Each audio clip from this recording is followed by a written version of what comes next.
Assistant Foreign Minister. First of all, good morning, Mr. Ambassador. Good morning. As usual, we're going at the main headlines of our Egyptian dailies, and let me start by looking at the banner of Al-Ahram newspaper.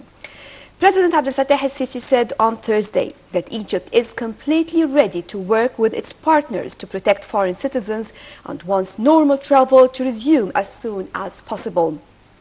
His remarks came as Britain pushed for increased airport security measures in Sharm el-Sheikh after a Russian plane crashed shortly after taking off from the Red Sea resort, killing all the 224 people on board and raising suspicion it was brought down by a bomb. El-Sisi said that Sharm el-Sheikh airport, where British investigators are probing security measures, had passed a previous inspection requested by Britain. And the two leaders held a joint press conference after their talks in London. They stressed the importance of maintaining Egyptian-British strong relations and partnership. Mr. Ambassador, just taking a look at this, and definitely still we have to wait for investigation. This is the normal, actually, whenever we talk about this, especially that this happens all across the globe. Even in Britain itself, we have got many bombs in the trains that took place years ago, and many problems actually. But accidents of planes, this is something very well known from all over the world. This incident is nothing as something unusual. No, it is usual. Sometimes it happens in every airliner and in every country and in every place. But the thing is that the foreign office, British Foreign Office, usually they behave in a very sane way, in a very reasonable way. So to declare and to talk about the results of that incident before the investigations are not yet done, this is unusual. This is not the way of dealing with the matters. But I think that it is intended. There is some wings in the United Kingdom. They are against the 30th of June. They are against Egypt. They don't want Egypt to make any kind of progress. Look for the president of the Labour Party. He declared that if he would be the prime minister, he would not. This is the declaration. He said it since 1 month, that if he would be the prime minister, he will never send invitation to President Sisi to come to London. But again, we have to say that now the president is in England upon an official visit. That's why I say, his presence in London, this is the British government, the government in power. The Prime Minister of the United Kingdom had invited him, so they had to respect that. And talking about our relations with England, and definitely during this period of time, talking about the economic situation, talking about many important mutual interests between both countries. Definitely Egypt is very much important to England as well. Very important. Why? Because this is, they know the value of Cairo. And they have been huge investments in Egypt as Not well. only the investments, the strategic position of Egypt, the Middle East problems, what is happening now, what happened before. All Egypt usually is a very important playing a key role in the region. And one of the keys of the region here. So they know that very well. Right. But even still, there are some people in London, they play their game. And this will continue. This will continue. Yes. We have to expect it. Right, moving on to Akhbar al-Yawm, President Abdel Fattah el-Sisi on Thursday received head of the European Bank for Reconstruction and Development at his residence in London. The meeting was attended by ministers of foreign affairs, international cooperation and investment. We have more details in the following report, and we'll be back. 8-day visit to the United Kingdom, President Abdel Fattah el-Sisi held official talks with British Prime Minister David Cameron at the Premier's office at Downing Street on Thursday. The meeting focused on boosting ties in all fields in addition to enhancing British investments and exchange of trade in Egypt. Cooperation in combating terrorism and extremism in addition to a number of regional and international files of mutual concern, including Palestinian cause, Syria and Libya, were also featured prominently at the meeting. At a joint press conference, President el-Sisi and Cameron reiterated the strength of bilateral ties between the two nations, reiterating that bilateral cooperation between the two nations would realize mutual interests. The head of the state stressed that efforts should be exerted to confront terrorism and various challenges facing nations. El-Sisi meets a number of British parliamentarians, Minister of Middle East Affairs, Chief of European Bank for Reconstruction and Development. Earlier, el-Sisi met with the top experts from International Institute for Strategic Studies. At the meeting, the president highlighted his view concerning local and international developments, as well as bilateral relations with the UK. Earlier in his interview with the BBC World, President el-Sisi has said Egypt is on the path of democracy. The president said that new legislations were needed to fight terrorism. He stressed his keenness to achieve the Egyptians' will, referring to the achievements made in Egypt concerning the democratic experiment and the balance between human rights and public rights. El-Sisi reaffirmed that the country is on the democratic path. Regarding the Russian plane crash in Sinai last Saturday, President el-Sisi dismissed claims that Daesh had a role in the crash as propaganda. The head of the state said that such claims were intended to nail the stability and security of Egypt and the image of the country. Welcome back. Well, this was very important because actually this meeting tackled a number of issues, Yes. basically talking about what is happening in the region and the role played, first of all, by England and Libya. And at the end, they left Libya, just as we can see right now, with all what is happening over there. And definitely now we learned the lesson. We have to work to cooperate together because terrorism is not going to be only in this region, it's going to expand. Yes. You know, this point is very important.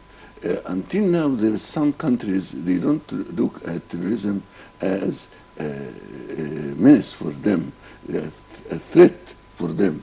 This is very wrong because it proved that the terrorism is all over the countries. Transborder issue. Why? Because there are some countries, some states, they help this terrorism. They pay money, they give them arms, they give them shelter. This is very dangerous for Europe especially. Why? Look at now the migrants from Syria to Europe and what kind of problems that they are making, you know. So, but because the West was playing a game that to make problems for the countries in the region, so they look to terrorism from their own angle, and this is very wrong. Because if terrorism would not be treated in the right way, they will face it, and it will be very dangerous for their life. Right. Moving on to another headline, this time from Sada al-Balad. Finance Minister Hani Adri traveled on Thursday to the French capital, Paris, heading a delegation of senior officials of the ministry on a visit to France and the United States in the framework of Egyptian government's efforts to boost the national economy and activating the cooperation between Egypt and its development partners. Spokesman for the Ministry of Finance and Assistant Finance Minister for International Relations, Ambassador Ayman Qaffas, that Adri will meet during his visit to Paris with French Finance Minister. The Finance Minister will also hold a meeting with the heads of major French banks and companies which have investments in the Egyptian market, as well as companies wishing to invest in Egypt. Sir, how do you read this? You see, the government and the President Sisi, they are exerting very big efforts to tackle the economic problem. So they don't hesitate to go and meet any responsible, especially in Europe, because they have the banks and they have the money power, and they are the people can help the Egyptian economy. So we find that President Sisi, whenever he visited China or Indonesia or any country he went, the economic issue was usually on the agenda. He wants to have solutions to the economic problems we have because it's accumulated for so many years. So these Europe banks or European Union economic authorities, if we have to meet them and we have to talk with them and to make them understand that helping Egypt and fighting terrorism is in the for them, and they are partners, because this Mediterranean is for the Europe and for the African people together. If there is any trouble in Africa, it will affect the north side of the Mediterranean. Right. As for Al-Masri, Egypt's market ended the week, Chouemy, and moving on to another headline from Al-Ahram Online. BP has signed a preliminary deal with Egypt to rapidly develop the Atoll offshore gas field that is now expected to produce first gas in 2018. This is according to the company. The BP's signing of the heads of agreement with Egypt's Minister of Petroleum followed discussions on Wednesday between the BP chief executive, Bob Dudley, and President Abdel Fattah al-Sisi, who is on a visit to Britain. This is, of course, of great because yes, of course. Definitely, we are talking about economy, we're talking about different projects. But, politics and the economy they are usually very economy is the pillar of building the country, any country. Any country, yes. Any country. Whenever you talk about any country in good shape, you find that the economy is very good there. This is true. So now the matter of petrol is very important, and gas. This is very important for us. Why? Because we need this kind of petrol and for the development. If we are talking to build factories or to make some working, they need power, and this is power comes from petrol and gas. And what we the Eni company, the Italian, and the BP company, they are working very hard, and there are they have very good plans to have in 2016, 2018, there will be a very good amount of petrol. Mr. Ambassador, talking about economy and talking about foreign investments, don't you agree with me that Egypt is a rich country?